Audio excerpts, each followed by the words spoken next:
In 1993, a ruthless tabloid attack broke Maggie Cheung, the reigning intellectual goddess of Asian cinema. The weapon wasn't a scandalous video, it was her own handwriting.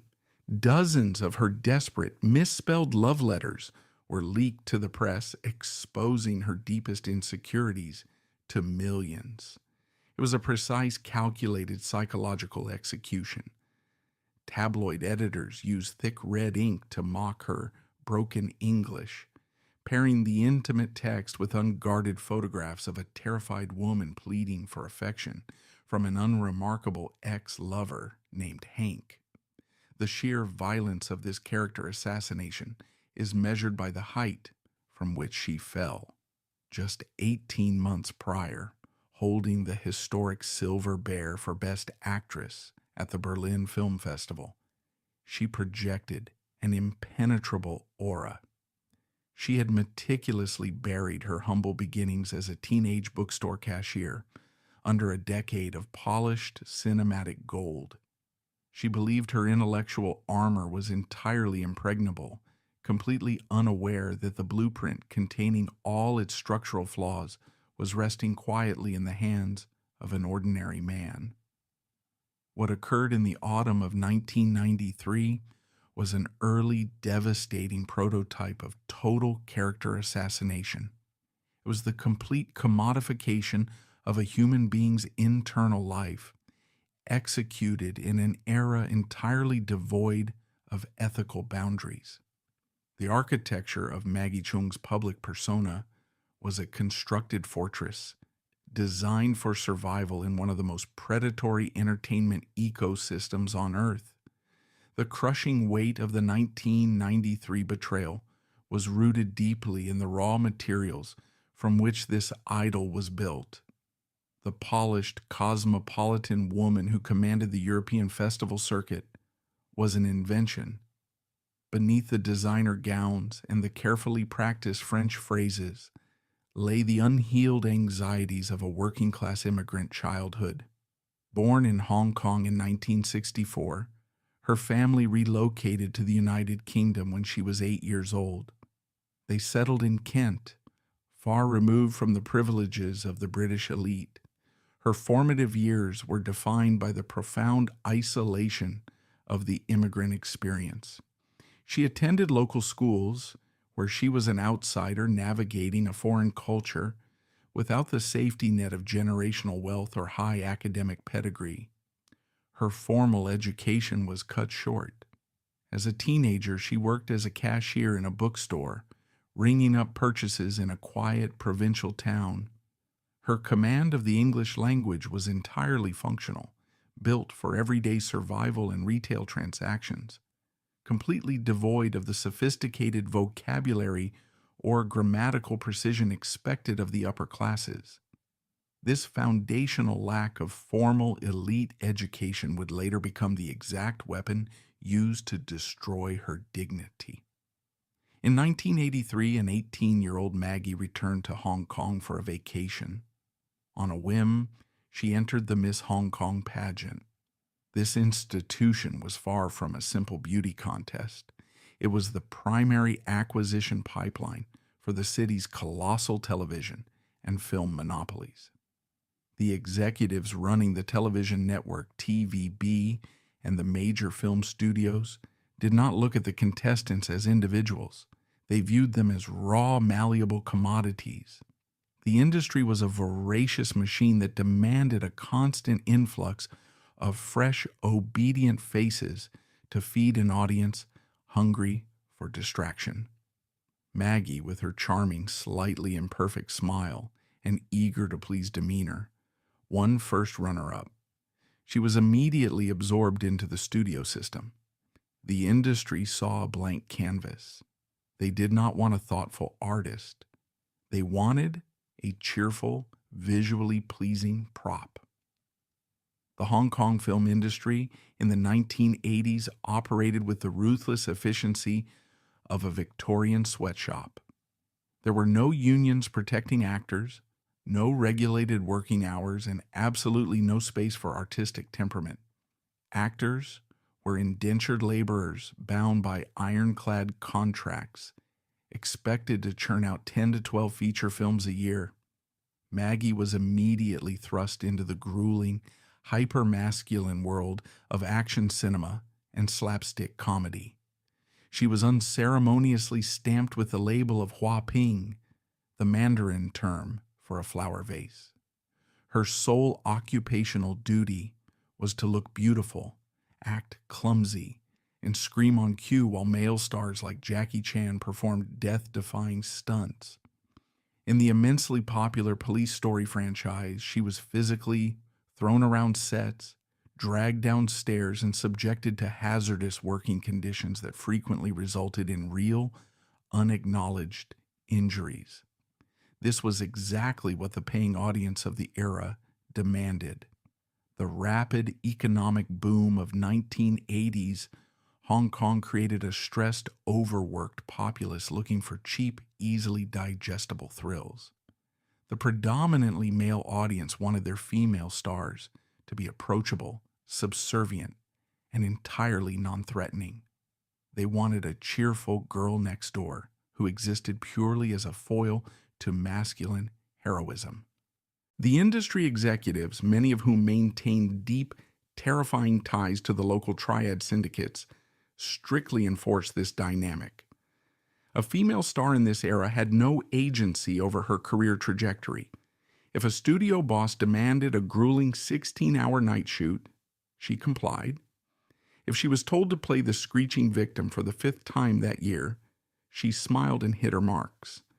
Disobedience in this tightly controlled syndicate often resulted in career excommunication, or worse, physical intimidation. The power dynamic was absolute. The studio owned the image, the press owned the narrative, and the actress was merely a temporary tenant in her own body. By the late 1980s, the psychological toll of this relentless objectification pushed Maggie to a breaking point. She recognized a terrifying truth about the factory line she was on. Youth and approachability are rapidly depreciating assets. The industry routinely discarded its flower vases the moment they showed signs of aging, replacing them with the next batch of teenage pageant runners-up. To survive, she had to fundamentally alter the rules of engagement. She had to stop being a commodity and transform herself into an untouchable artistic entity. She could no longer be the girl the audience wanted to protect. She had to become the woman the audience was intimidated by. The metamorphosis was deliberate, painful, and executed with absolute precision. She began rejecting the lucrative but demeaning comedy roles. The critical turning point arrived when she aligned herself with the emerging auteur Wong Kar-wai for the 1988 film As Tears Go By. Under his direction, the manic, bubbly energy was forcibly stripped away. She learned the power of stillness. She began a rigorous program of self-education, closely observing the demeanor of European art house actresses. She changed her entire physical vocabulary. The frantic gestures of her early career were replaced by a languid, calculating grace. She adopted a minimalist, avant-garde wardrobe that signaled intellectual depth rather than physical availability. She lowered the register of her voice. She cultivated an aura of icy detachment, interacting with the local press with a newfound, intimidating brevity. This transformation was a magnificent act of self-preservation. By projecting the image of a sophisticated, highly educated cosmopolitan artist, she built a glass fortress around her vulnerable working-class core. The strategy worked flawlessly. The industry, initially baffled by her refusal to play the smiling victim, eventually bowed to her undeniable on-screen magnetism. She transitioned from a disposable studio prop into the undisputed muse of Asian cinema's new wave. Her crowning achievement during this reinvention was portraying the tragic 1930s actress Ruan Ling Yu in the biopic center stage. Playing a woman who was literally hunted to death by tabloid rumors required Maggie to tap into the very fears she was trying to outrun. The performance was a masterpiece of internalized anxiety, earning her the historic Silver Bear in Berlin. By the dawn of 1993, the illusion of control was complete. She looked down from the summit of her profession and believed she had finally outsmarted the brutal machinery of the Hong Kong entertainment complex. She believed she had successfully rewritten her own contract with the public. She was no longer a product owned by the studios or a plaything for the masses. She was a serious, independent artist who dictated her own terms. She controlled the wealth she generated. She controlled the roles she accepted. She believed the intellectual armor she had spent 10 years building was entirely impregnable. She failed to realize that while she had fortified the walls against the studio bosses and the ravenous public, she had willingly left the front door wide open for a threat disguised as ordinary affection. She had built a masterpiece of a persona, entirely unaware that the blueprint, containing all its structural flaws, was resting quietly in the hands of an unremarkable man. The illusion of absolute control is the most dangerous trap an artist can fall into. By the early 1990s, Maggie Cheung genuinely believed she had successfully negotiated a ceasefire with the Hong Kong entertainment complex. She had erected an impenetrable facade of intellectualism and art house prestige, assuming this elevated status placed her firmly out of reach of the industry's more predatory elements. This was a catastrophic miscalculation.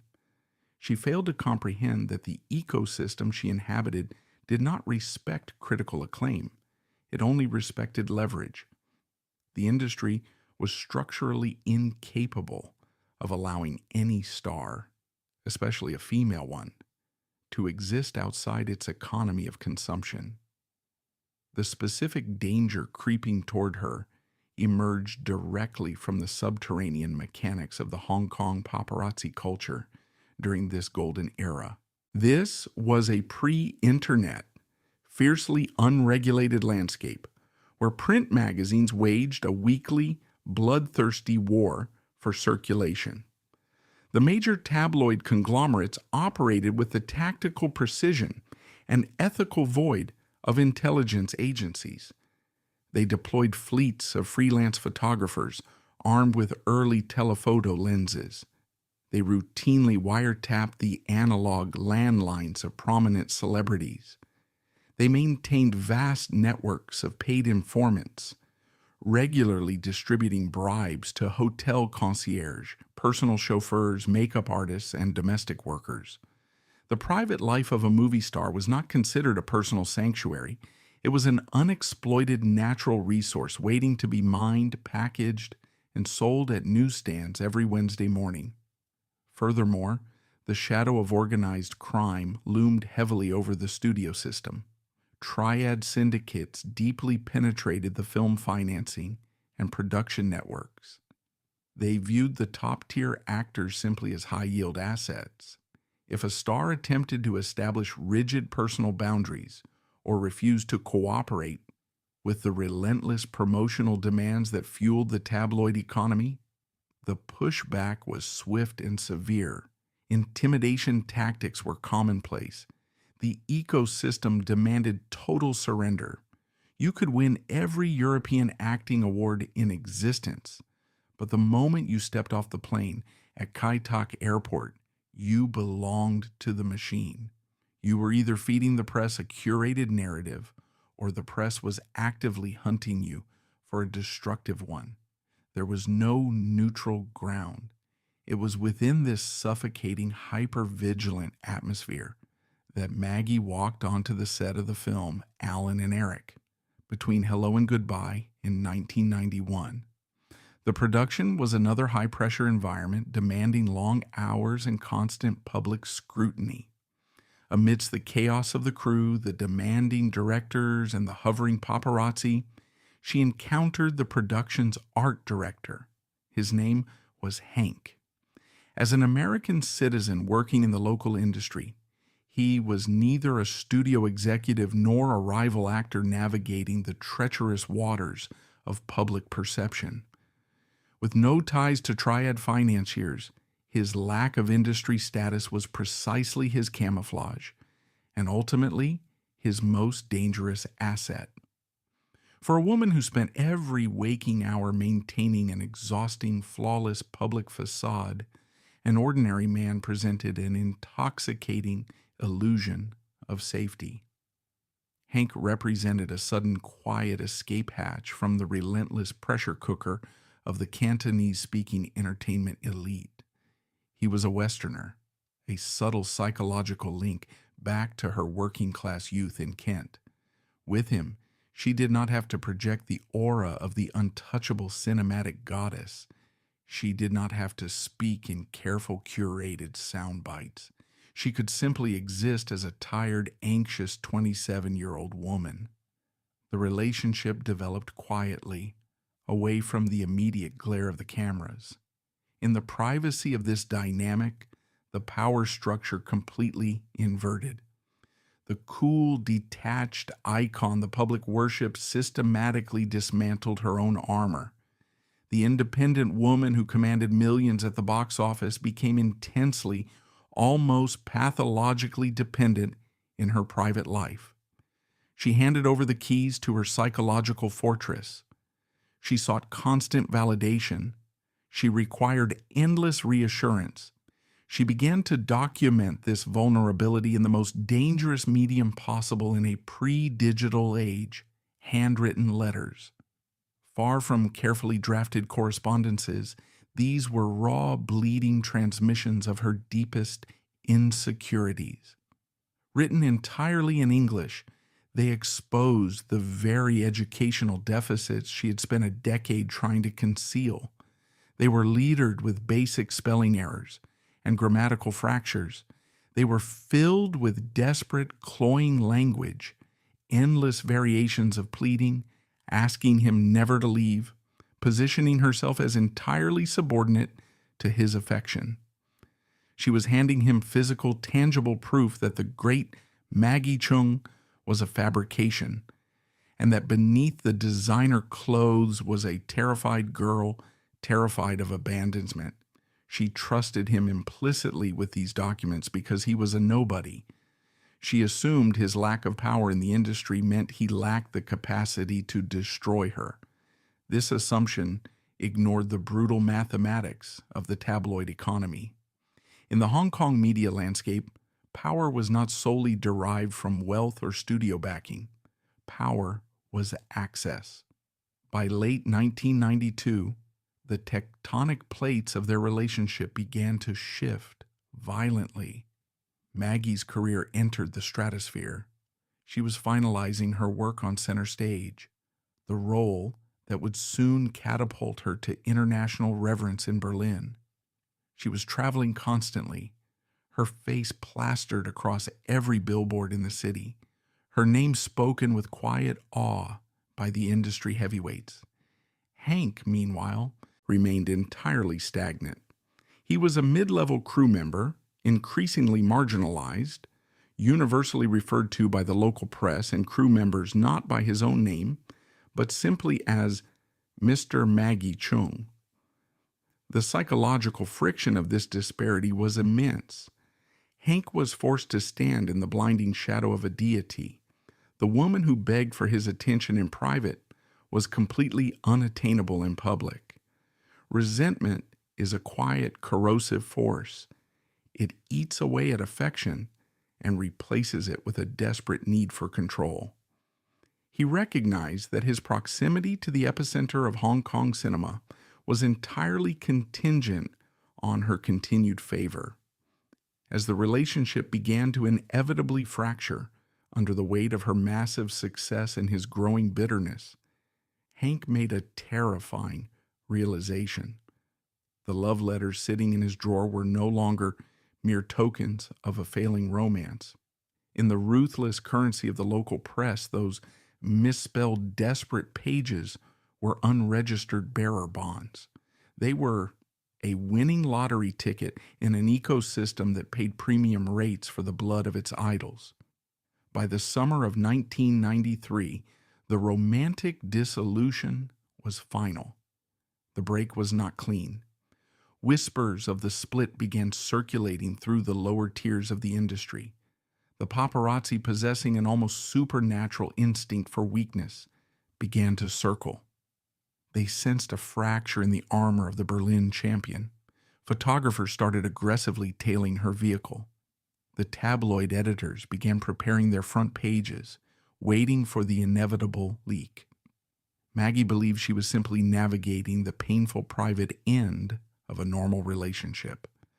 She retreated to her newly acquired status, assuming the storm would eventually pass, completely unaware that the man she had trusted was actively negotiating the price of her psychological execution with the very syndicates she had spent a decade trying to outsmart.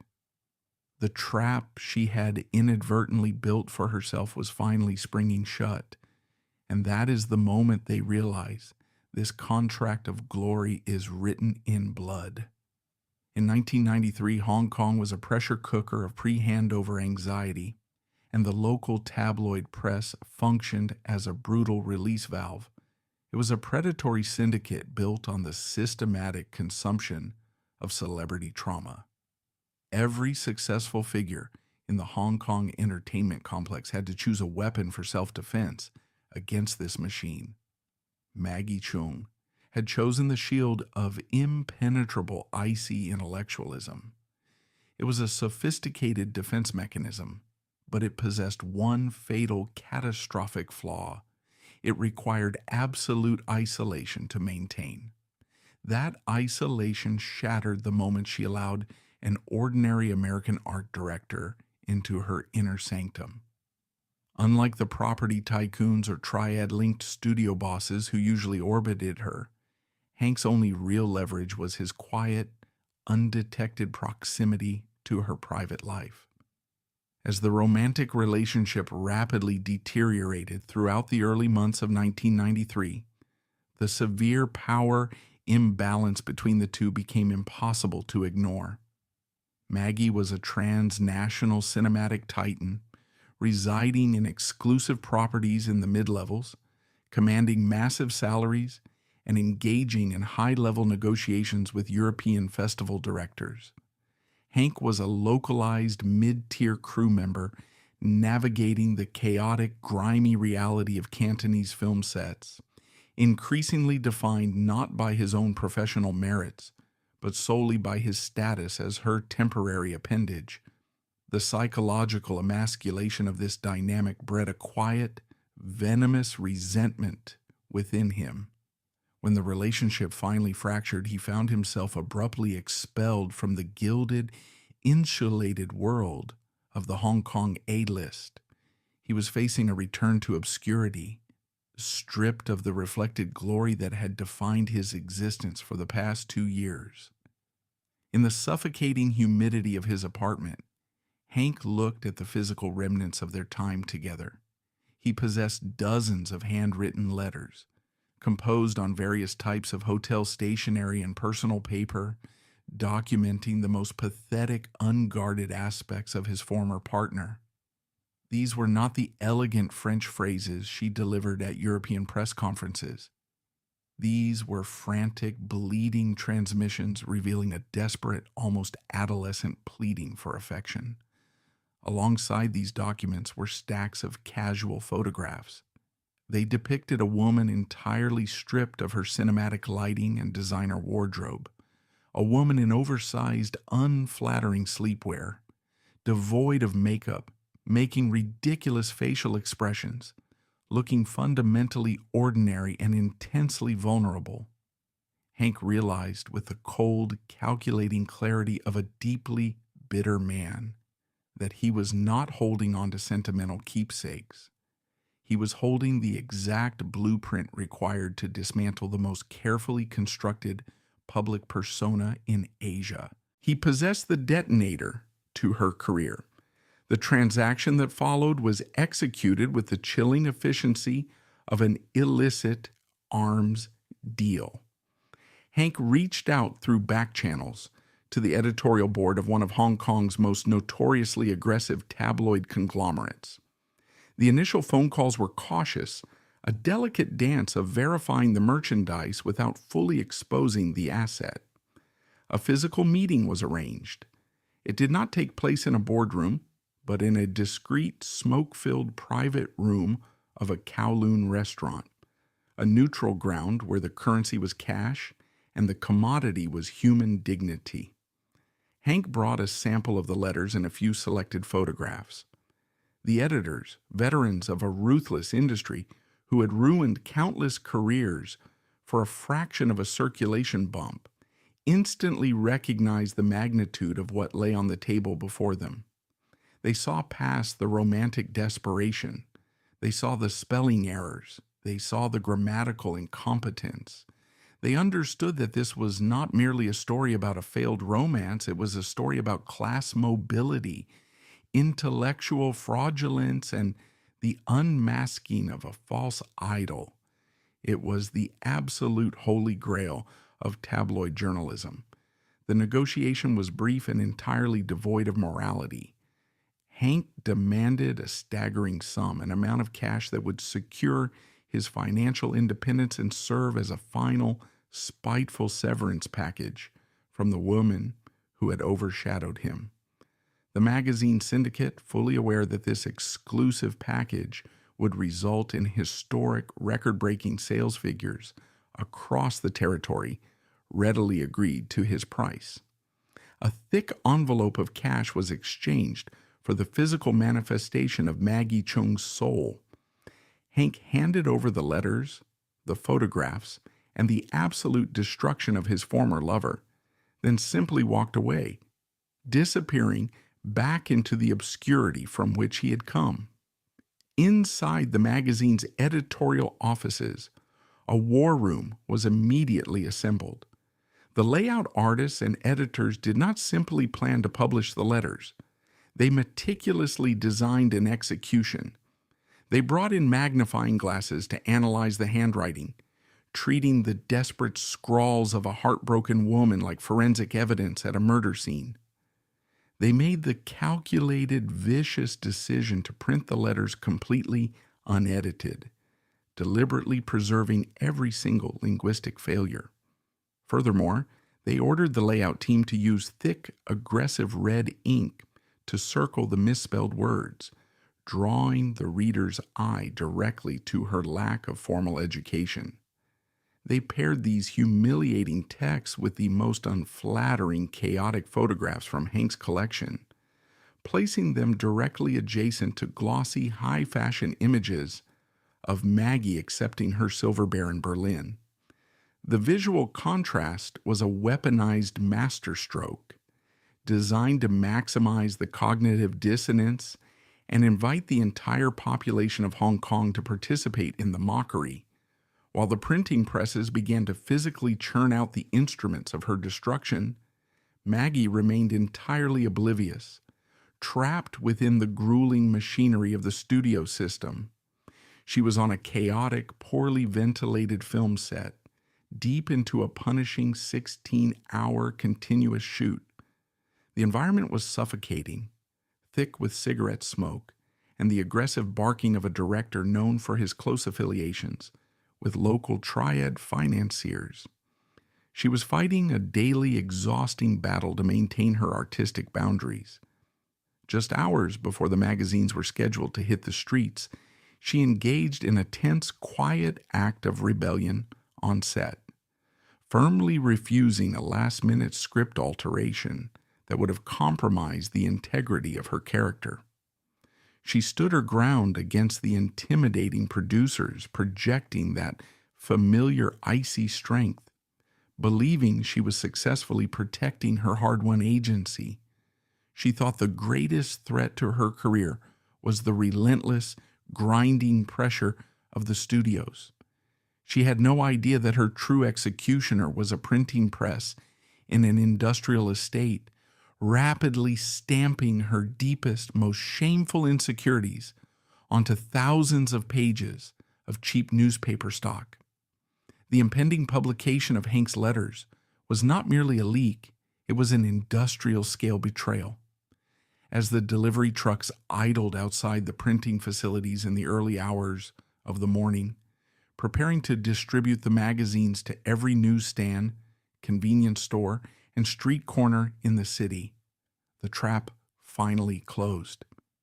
A low-level assistant, likely tipped off by a contact within the printing plant, intercepted a pre-publication proof of the cover, a blurry, heavily faxed copy of the front page, featuring the aggressive red circles around Maggie's misspelled English words and the devastating headline mocking her intellectual facade, began circulating furiously through the underground networks of the Hong Kong film industry. The rumor mill ignited with terrifying speed. Pagers buzzed relentlessly in the pockets of managers, publicists, and rival actors. The initial reaction within the industry was not one of empathy or horror, but of cynical, ravenous anticipation. The apex predator of the acting world had finally been wounded, and the entire ecosystem was gathering to watch her bleed. A frantic, desperate phone call reached Maggie's management team just as she was finally leaving the film set before dawn. The realization of what was about to happen hit with the paralyzing force of a physical blow. The absolute worst-case scenario had materialized. It was not a rumor that could be denied. It was not a blurry photograph that could be explained away. It was her own handwriting, her own desperate words, her own fundamental inadequacies, weaponized and mass-produced for public consumption. A prominent studio executive, notorious for his unsentimental pragmatism and deep connections to both the press and the underworld, delivered a chilling, immediate ultimatum through her manager. He stated categorically that the studio would not intervene, would not offer legal protection, and would not attempt to suppress the circulation. She was entirely on her own. The machine had decided that her public humiliation was far more profitable than her continued protected success. The sun began to rise over Victoria Harbor, illuminating a city that was about to wake up and feast on the systematic destruction of its greatest cinematic idol. The glass fortress had not just been breached, it had been rigged with explosives from the inside, and the man she loved had just pressed the detonator. When the morning sun finally broke through the dense smog over Victoria Harbor, it illuminated a city that had already begun its feast. The delivery trucks had completed their routes, dumping bundles of the tabloid magazines at every newsstand, convenience store, and street corner from Kowloon to the New Territories. The visual assault was immediate and inescapable. The magazines did not attempt to hide their cruelty behind subtle journalism. They weaponized graphic design.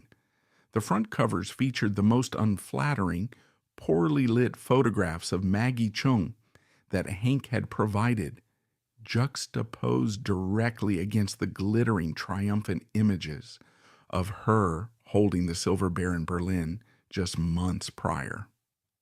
But the true violence lay in the text.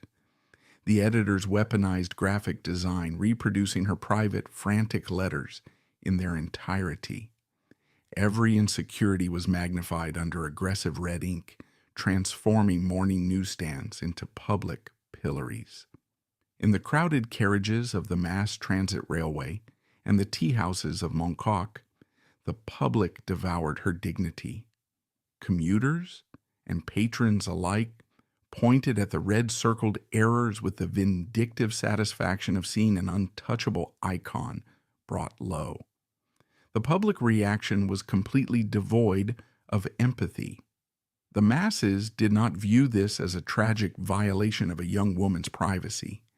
They viewed it as the glorious unmasking of an intellectual fraud. The sheer paralyzing devastation of this moment lay in the specific anatomy of the humiliation. This was not a physical scandal.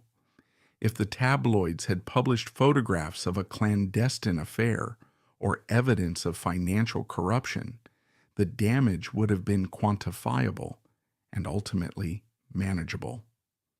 The Hong Kong public was entirely accustomed to the physical indiscretions of its wealthy elites.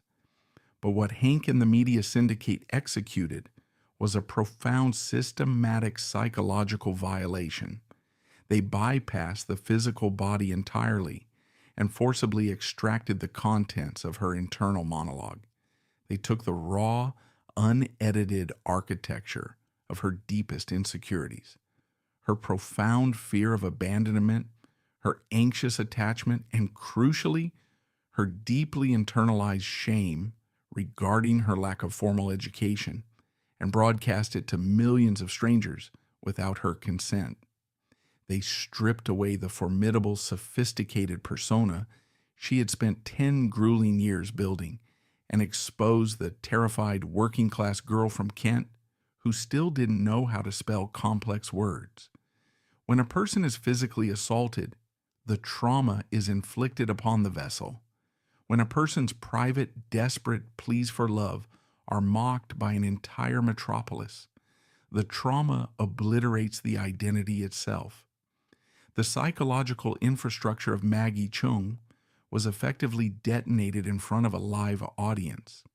The cruelty of the general public was agonizing, but the absolute betrayal by her own industry was what truly sealed the exits. The Hong Kong entertainment complex did not rally around its wounded star. There were no public statements of support from the major studios. There was no pushback from the influential directors who had previously praised her genius. Instead, the industry looked at her bleeding, publicly flayed persona and saw nothing but raw, highly profitable source material. The predatory efficiency of the studio system was breathtaking.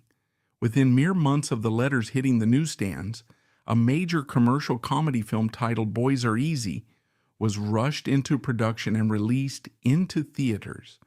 The film was directed by Wong Jing, a filmmaker notorious for his hyper-commercial, lowest common denominator sensibilities, and his uncanny ability to instantly monetize the cultural zeitgeist. The scriptwriters of this film did not merely allude to the scandal, they actively integrated Maggie Cheung's real-life trauma into the narrative as a comedic subplot. They wrote scenes where characters openly mocked poorly written, desperate love letters, directly mimicking the exact phrasing and the specific spelling errors that the tabloids had circled in red. The sheer, staggering callousness of this act is difficult to overstate.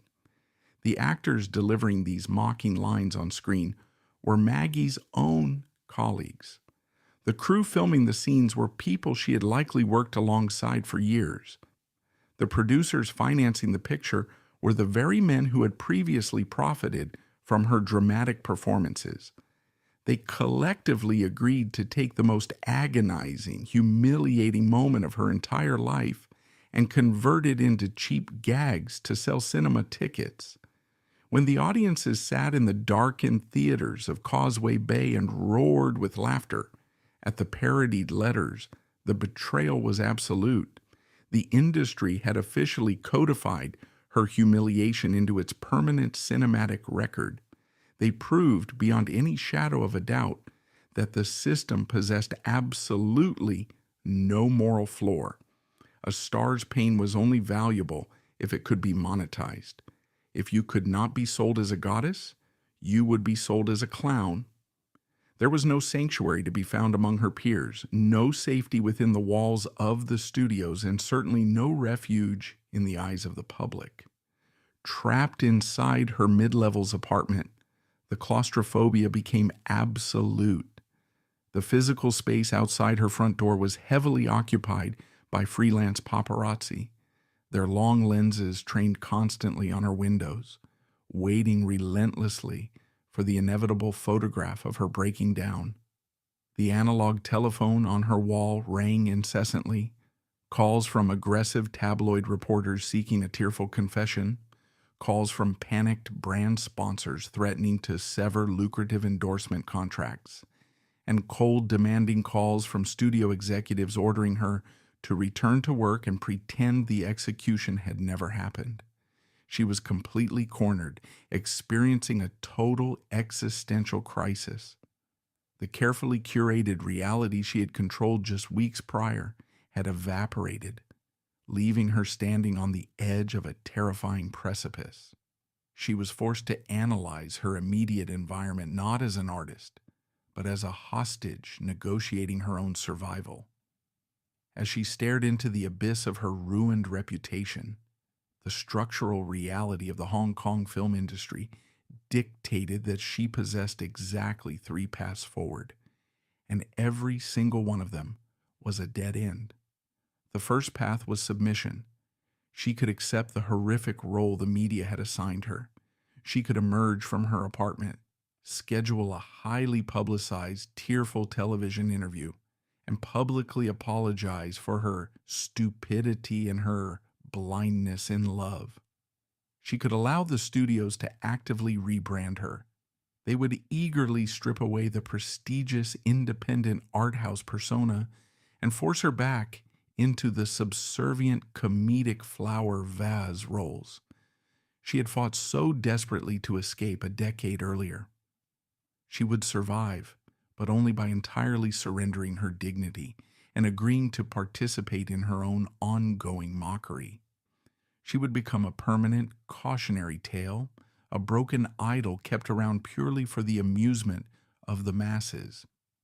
The second path was resistance, but the mechanics of resistance in 1993 were inherently suicidal. She could attempt to violently break her existing contracts, refuse to cooperate with the press, and legally attack the tabloids. However, this was an era defined by a complete, terrifying legal vacuum regarding personal privacy. There was no framework to protect her.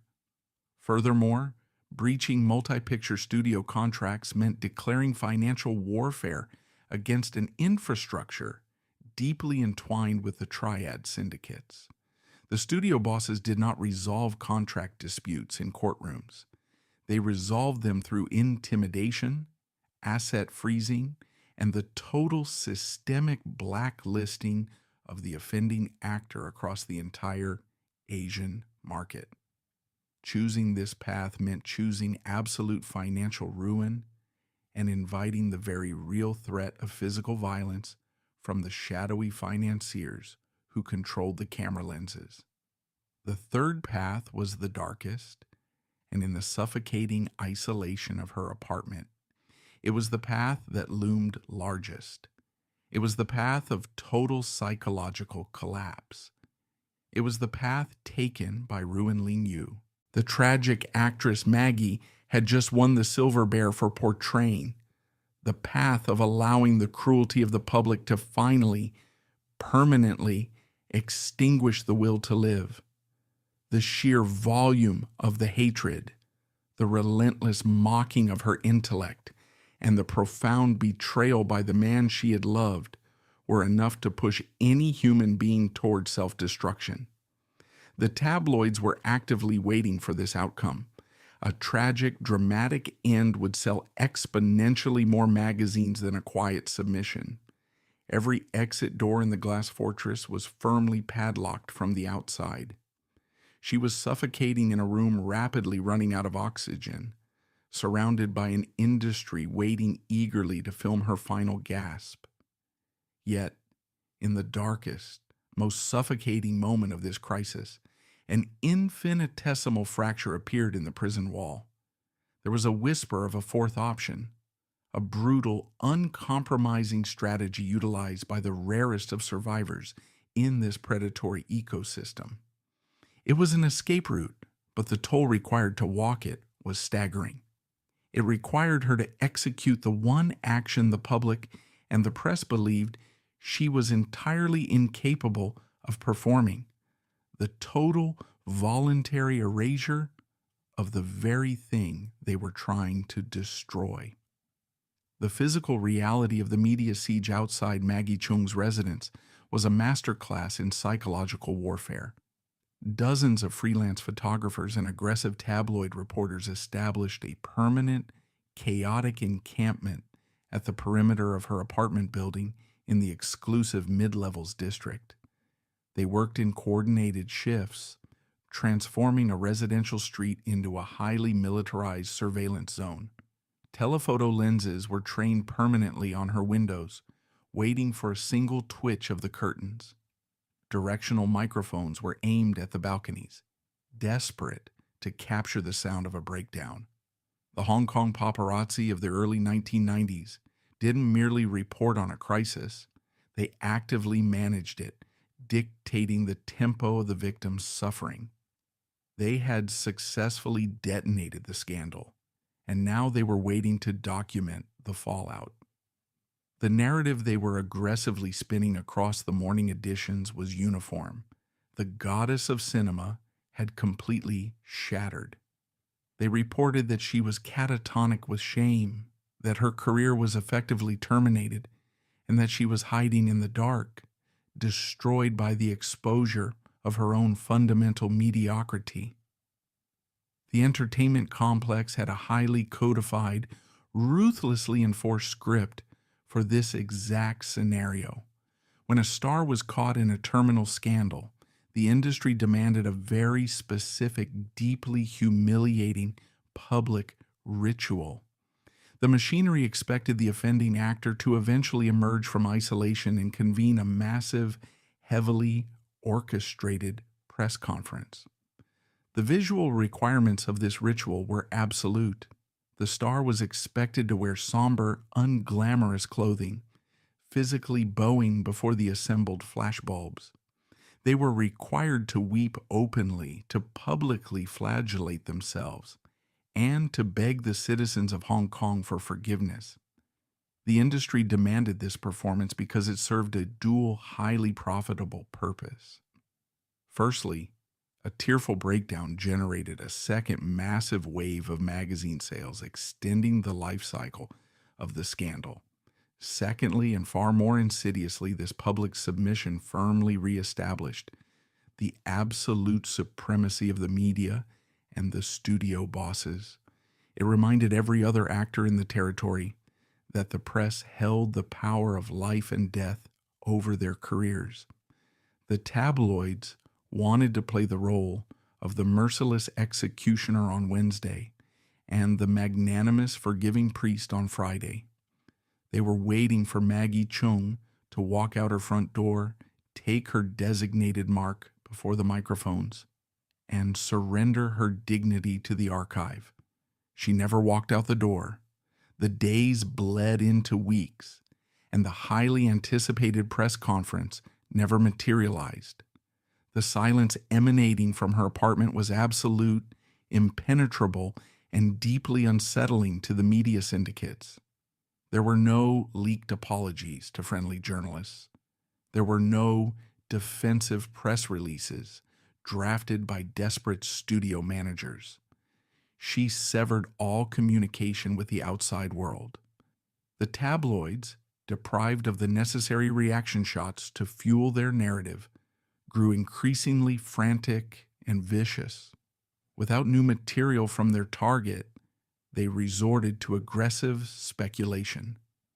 They published fabricated accounts from anonymous insiders, claiming she had lost her mind, that she was heavily medicated, or that she was plotting a permanent, shameful exit from the territory.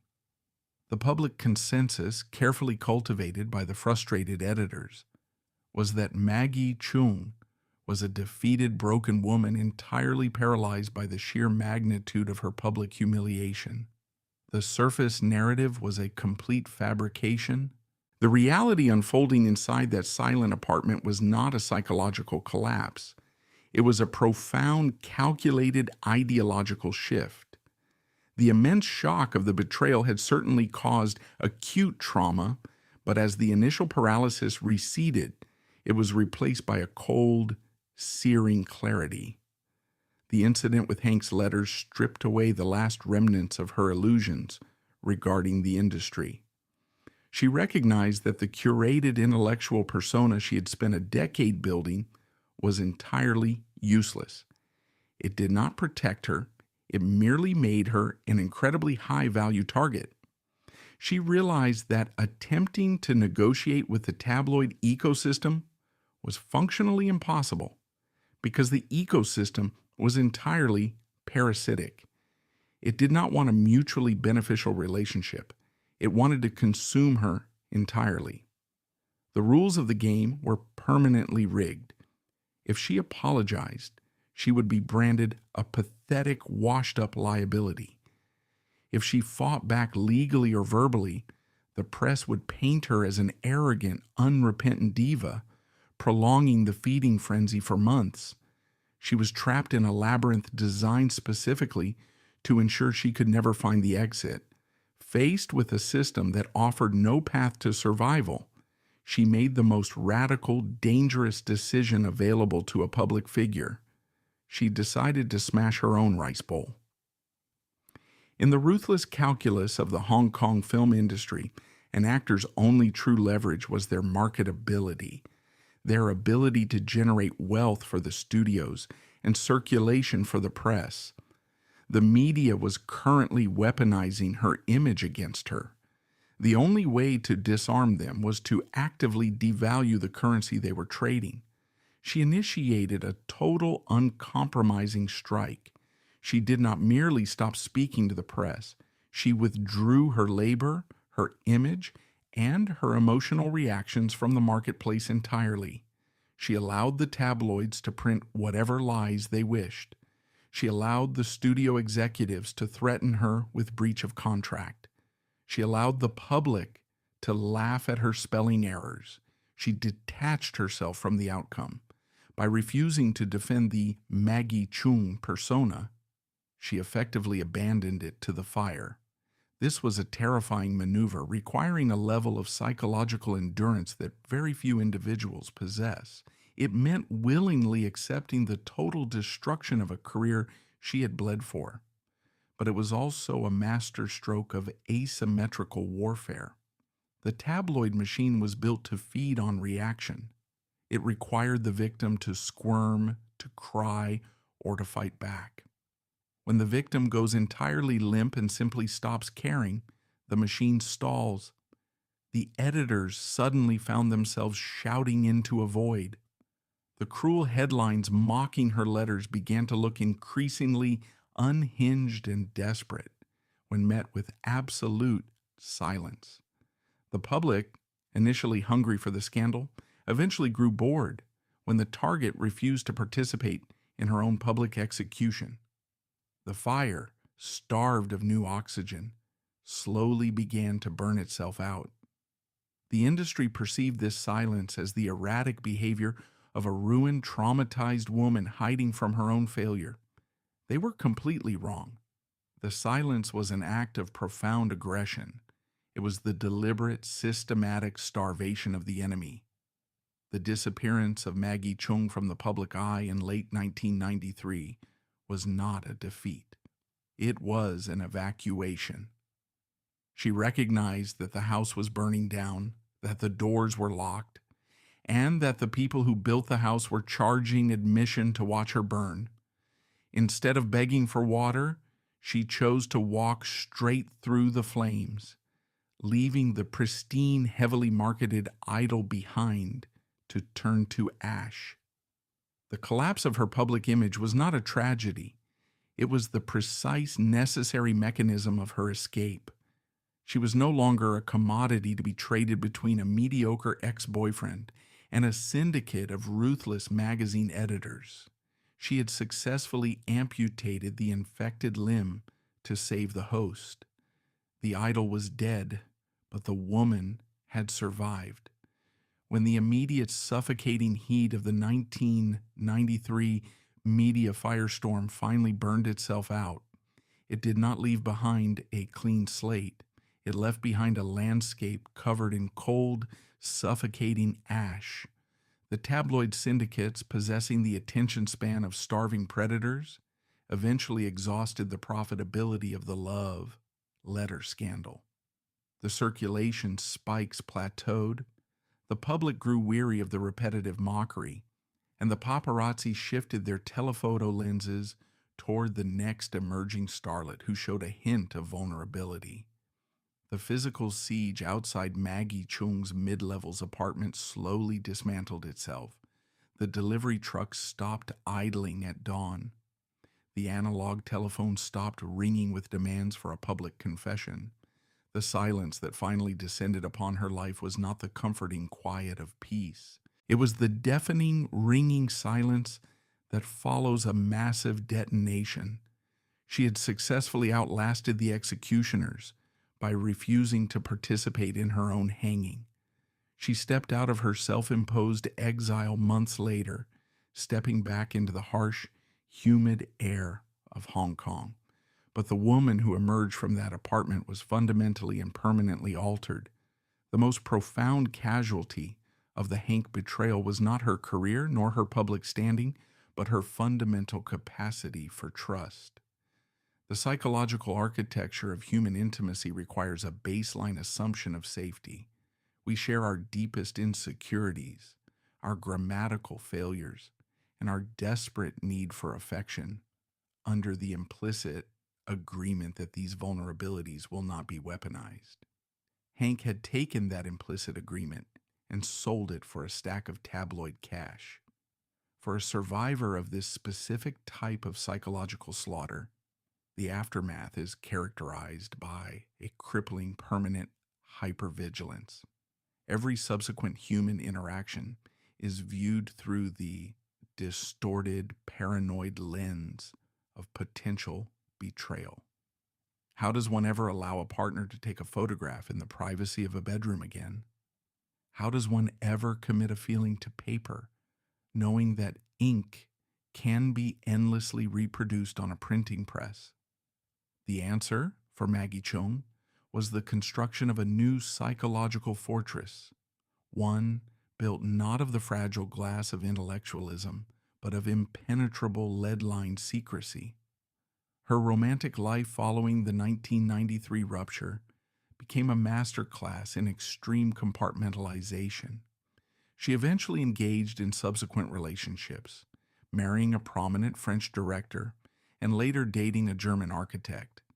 But these unions were fiercely, almost aggressively guarded from the public eye. She had learned the brutal lesson of 1991. Proximity is power, and allowing the public to see who she loved was equivalent to handing them a loaded weapon. Observers of her career noted a distinct melancholic pattern in these later years. Her relationships seemed to operate under a shadow of profound hesitation. The trauma had installed a permanent, highly sensitive kill switch within her emotional operating system. The moment a boundary was pressed, or the glare of the media threatened to illuminate her private sphere, she would preemptively retreat. The bubbly, dangerously naive girl from Kent who wrote desperate letters begging a man not to leave her was dead. In her place stood a woman who was always prepared to be the first one to walk out the door, ensuring she would never again be caught unguarded when the trap finally snapped shut. This profound internal hardening inevitably bled into her artistic output. Before the scandal, her performances, even the critically acclaimed ones, possessed a certain polished, untouchable sheen. She was acting from a place of intellectual control. Post-1993, she no longer had to imagine what total, humiliating devastation felt like. She possessed a deep, endless reservoir of it within her own memory. She returned to the Hong Kong film sets, walking back into the very studios that had refused to protect her, but she did not return as a defeated victim. She returned as a wounded veteran, carrying a dangerous, unpredictable gravity. The directors, who had previously capitalized on her icy beauty, quickly realized that she now possessed a raw, bleeding edge that could be harnessed for devastating cinematic effect. She had survived the worst the industry could inflict upon her, which paradoxically liberated her from the fear of failure. She no longer cared about preserving the flawless flower vase aesthetic. This transformation became glaringly apparent in her late 1990s and early 2000s filmography. In Peter Chan's Comrades, Almost a Love Story, released in 1996, she delivered a performance of astonishing gritty realism, playing a calculating mainland immigrant navigating the ruthless economy of Hong Kong. She stripped away the glamorous veneer. A pivotal scene requiring her to identify the corpse of a close friend featured a reaction so visceral, so entirely devoid of cinematic vanity, that it stunned audiences. The forced smile slowly collapsing into a convulsive, ugly grief was not the work of a woman protecting her angles. It was the work of a woman who understood the exact physical sensation of having her world abruptly destroyed. She channeled this suppressed trauma most famously under the direction of Wong Kar-wai in the 2000 masterpiece In the Mood for Love, playing Su Li Zhen, a woman trapped in a suffocating marriage and a deeply repressed, unconsummated affair. Maggie Cheung delivered a masterclass in the agonizing burden of keeping secrets. Every rigid posture, every downward glance, every perfectly tailored cheongsam acted as a physical manifestation of a woman terrified of public exposure. The film is fundamentally about the terror of gossip, the fear of the neighbors watching, and the crushing weight of maintaining dignity in a society eager to condemn. It is impossible to separate the profound, suffocating melancholy of that performance from the lived reality of the woman who had been publicly flayed by the Hong Kong press just 7 years prior. She was utilizing the very mechanisms of her trauma, the hypervigilance, the fear of exposure, the desperate need for control, and transmuting them into high art. The industry that had attempted to destroy her was now handing her awards for perfectly simulating the pain they had caused. The ultimate crowning synthesis of this traumatic artistic recycling occurred in 2004 with the release of the film Clean, directed by her ex-husband Olivier Assayas. If the 1992 Berlin win was the validation of her constructed perfect persona, her role in Clean was the complete intentional obliteration of it. She played Emily Wang, a washed-up, aggressively unlikable, heroin-addicted mother fighting to regain custody of her young son after the fatal overdose of her rock star partner. The role demanded total physical and emotional degradation. She appeared on screen looking gaunt, exhausted, with greasy hair and aggressively mundane clothing. She played a woman who had lost absolutely everything: her partner, her child, her dignity, and her reputation. She was playing a woman whom society had entirely written off as a pathetic failure. For the audiences who remembered the flawless intellectual goddess of the late 80s and early 90s, the performance was deeply shocking. It was a vicious, uncompromising dismantling of the Maggie Cheung brand. She voluntarily subjected herself to the very aesthetic of failure and desperation that the tabloid editors had attempted to force upon her during the love letter scandal. But this time, she was in absolute control of the narrative. She cannibalized her own history of public humiliation and weaponized it to deliver the most powerful, humanizing performance of her entire career. The international cinematic community recognized the profound depth of this achievement. In May 2004, she stood on the stage at the Cannes Film Festival and was awarded the prize for Best Actress It was a staggering full circle triumph. The industry that had watched her burn in 1993 was now forced to stand and applaud the sheer, terrifying resilience of the survivor. Yet, while Maggie Cheung was transmuting her suffering into historic cinematic achievements, the mechanics of the system that had violated her remained completely, disgustingly intact. The profound injustice of the 1993 character assassination lies in the absolute banality of the perpetrator's fates. There was no cosmic retribution. There was no karmic rebalancing of the scales. Hank, the unremarkable art director who had weaponized a woman's private desperation, simply walked away. He collected his substantial tabloid payout and faded back into the obscurity from which he had briefly emerged. He did not become an industry pariah. He faced no legal consequences, no public shunning, and no professional ruin. He simply took the money and vanished, living out the rest of his days free from the suffocating, paralyzing trauma he had permanently inflicted upon his former partner. The banality of his escape is perhaps the darkest truth of the entire ordeal. It proves that in a deeply unregulated predatory ecosystem, profound cruelty is rarely punished. It is merely compensated. The media syndicate that orchestrated the public execution fared even better. The editors, who had gleefully circled her spelling errors in red ink, were rewarded with massive bonuses for the record-breaking circulation numbers. They received promotions.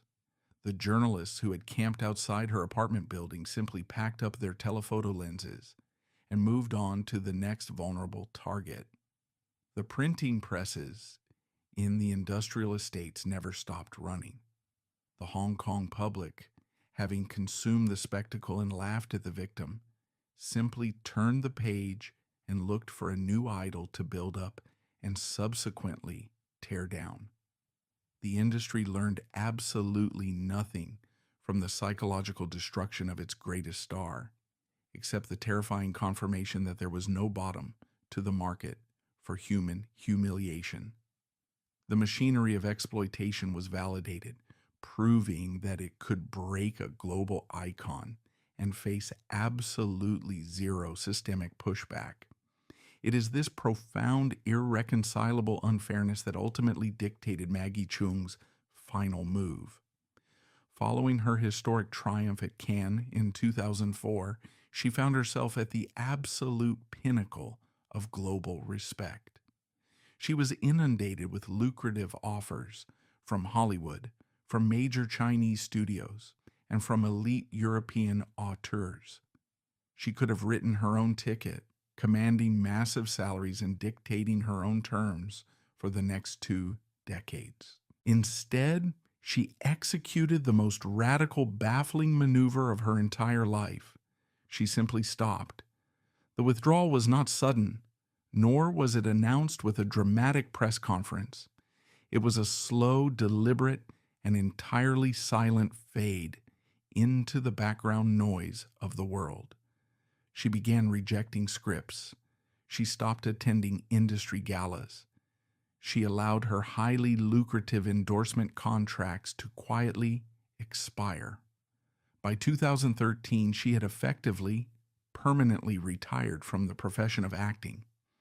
For an industry built on the desperate, clawing desire for eternal visibility, her voluntary erasure was incomprehensible. The press occasionally caught glimpses of her over the subsequent years, riding the subway in London, buying groceries in Paris, or occasionally attempting to DJ or sing at small, obscure music festivals. She appeared entirely unbothered by the loss of her glamour, allowing herself to age naturally, dressing in simple, comfortable clothes, completely rejecting the high-maintenance aesthetic of the cinematic goddess. The public and the press often frame this withdrawal as a tragedy, viewing it as the loss of a generational talent. They ask why she abandoned her throne. The answer lies in the cold ashes of 1993. She recognized that the throne was located in the center of an abattoir. No amount of awards, no amount of critical acclaim, and no amount of wealth could fundamentally alter the predatory nature of the entertainment complex. To remain in the industry was to remain in a state of perpetual, exhausting defense. It meant constantly navigating a landscape heavily populated by men like the studio bosses who abandoned her, the tabloid editors who mocked her, and the audiences who laughed at her pain. Her departure was the ultimate unassailable act of self-preservation. She did not lose her career. She discarded it. She realized that the only way to truly win against a system that demands the total consumption of your soul is to deny it access to your body. By walking away at the height of her power, she finally, permanently secured the boundaries that Hank had so violently breached decades earlier. She chose the quiet, undocumented reality of a mundane life over the glittering, dangerous fiction of the silver screen. In the end, Maggie Cheung did not just survive the public execution, she engineered a reality where the executioners could never find her again. Absence became her final, impenetrable armor. When the final accounting of the 1993 love letter incident is tallied, the most chilling aspect of the entire catastrophe is not the cruelty of the betrayal, but the absolute, unquestioned legality of the transaction. When Hank exchanged the private, desperate correspondence of his former partner for a thick envelope of tabloid cash, he did not violate a single statute in the Hong Kong legal code. He walked out of that smoke-filled restaurant in Kowloon, deposited the money into a bank account, and resumed his life without triggering a single police investigation. The editors who reproduced Maggie Cheung's grammatical errors and circled her deepest insecurities in red ink faced zero regulatory oversight. The printing presses operated with total impunity. In 1993, the concept of data protection or the right to a private life simply did not exist within the jurisprudence of the territory. Hong Kong was a British colony operating under a hyper-capitalist framework, approaching its twilight, intensely focused on the protection of corporate property, maritime trade, and real estate development. Human dignity was not categorized as an asset worthy of legislative defense. The legal system was engineered to facilitate commerce, and in the golden era of Cantonese cinema, the private trauma of a female film star was classified entirely as a highly lucrative commercial product. This terrifying legislative vacuum meant that victims of what we now classify as severe psychological abuse possessed absolutely no mechanism for recourse. There was no statutory tort of privacy invasion. An individual could not sue a publication for the public disclosure of private facts if those facts were obtained through a third party. The law essentially dictated that if you were foolish enough to commit your emotional vulnerabilities to paper, you immediately forfeited ownership of your own psychological profile. It was not until late 1996, a full 3 years after Maggie Cheung's public execution, that the Hong Kong government finally enacted the Personal Data Privacy Ordinance. This landmark legislation fundamentally altered the landscape, establishing strict principles regarding data collection, purpose limitation, and the absolute requirement of consent before disseminating personal information. If Hank had attempted to sell that identical package of letters in 1997, his actions would have constituted a severe criminal offense. The magazine editors would have faced massive civil liabilities, devastating fines, and potential imprisonment for unauthorized data brokering. The law eventually recognized the exact nature of the weapon that had been deployed, but this realization arrived far too late to offer any sanctuary to the pioneer victim. The system quietly repaired the loophole, entirely ignoring the wreckage of the woman who had been violently pulled through it. The historical legacy of this specific scandal extends far beyond the borders of colonial Hong Kong. The coordinated destruction of Maggie Cheung serves as the darkest, most predictive prototype for the global digital ecosystem we currently inhabit.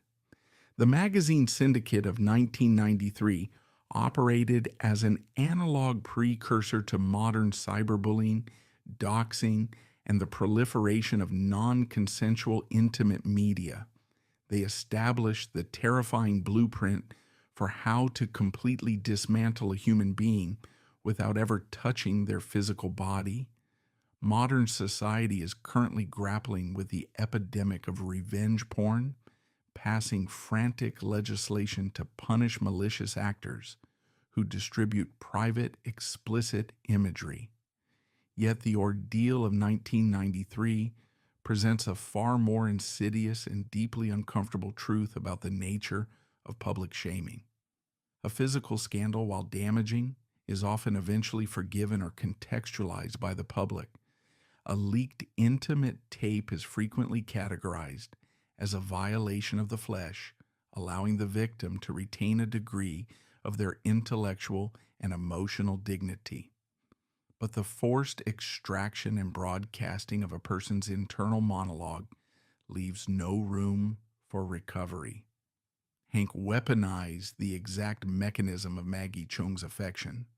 The public did not laugh at her anatomy.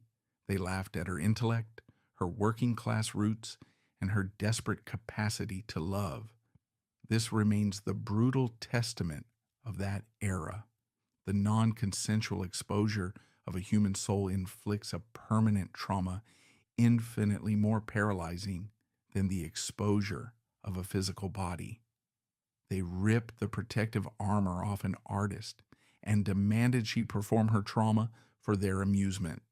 She survived only by executing a total, uncompromising withdrawal, starving the parasitic machine of the very oxygen it required to function.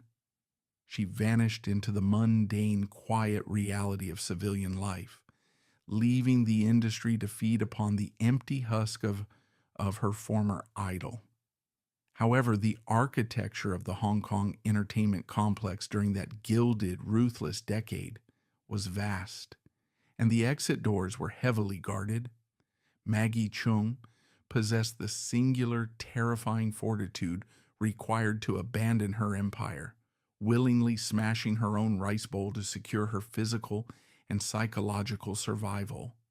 She recognized the fundamental nature of the abattoir and chose to walk away into the anonymity of the European streets.